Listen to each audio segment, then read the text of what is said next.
Imagine a grand, opulent hall bathed in the warm, golden light of a late afternoon sun.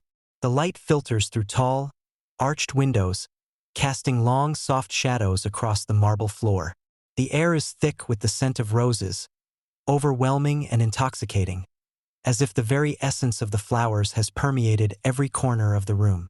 This is the setting of the Roses of Heliogabalus, a painting that captures a moment of both beauty and horror, a scene of decadence and cruelty, all wrapped in a veil of sensuality. In the center of the hall, there is a raised platform, almost like a stage, where the young Roman Emperor Heliogabalus reclines on a luxurious couch. He is draped in rich, flowing robes of deep purple and gold, the colors of royalty, and his dark hair is adorned with a delicate crown of roses. His face is youthful, almost androgynous, with a serene, almost detached expression, as if he is both present and yet far removed from the scene unfolding before him.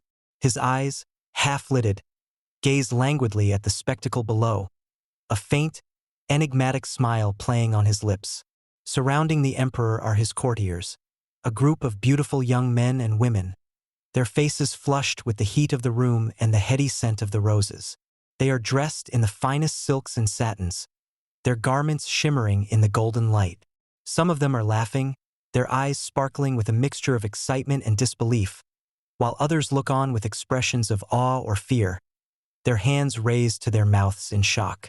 The atmosphere is one of surreal, almost dreamlike decadence, as if the boundaries between reality and fantasy have blurred. Above them, suspended in the air, is a massive, undulating cloud of rose petals, cascading down like a waterfall of color. The petals are a riot of pinks, reds, and whites, each one delicate and velvety, catching the light as they fall.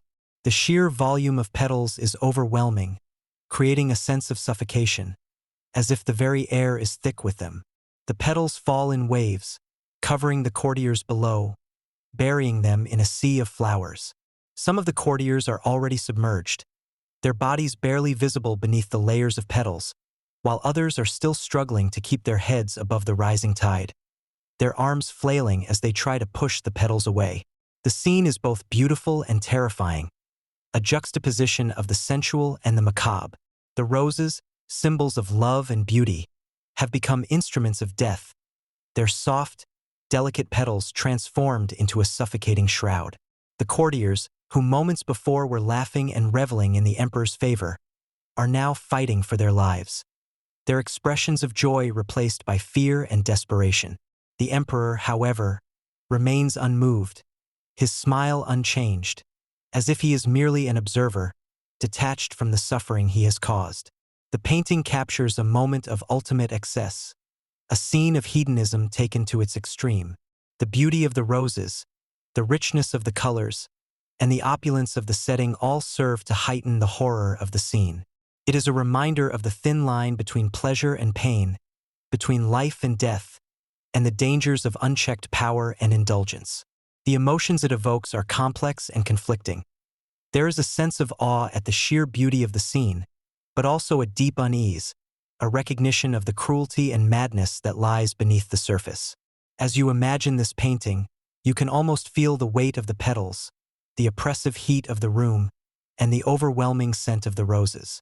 You can sense the tension in the air, the mix of pleasure and fear, and the cold detachment of the emperor as he watches the scene unfold. It is a moment frozen in time, a snapshot of a world where beauty and horror coexist, where the line between life and death is as fragile as a rose petal.